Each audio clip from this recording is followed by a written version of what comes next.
Welcome to Tech. The latest iOS version just got owned, Uncovered Jailbreak is here. So, as you can see, I'm currently on iOS 18.3.1 right now. Follow me, and I'm going to show you exactly how to jailbreak it. On Safari, you need to visit untethered.vip. Here O is a 0. Here, you need to press Jailbreak, and this will download a profile. On the pop-up, you need to click Allow, and then go back to Settings. See, Profile downloaded.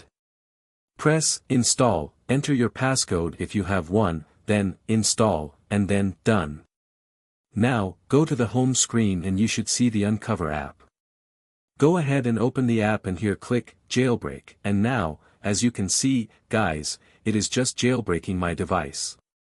Here we're going to press Respring, and what this will do is basically restart the device with Cydia. As you can see now, the phone has been restarted, so let's get in. And we did get the app right here, so be sure to try this out for yourself. Want to see even more amazing tweaks? Be sure to subscribe now. I found a really cool tweak called Premium that can change app icons and customize their look, giving them a unique style and making my home screen stand out. I can't wait to install it and see how it transforms my device. Now, let's press Done and check if it installed successfully. Yes, it's fully installed. I hope you enjoyed this. If you liked the video, subscribe my channel for more tech updates.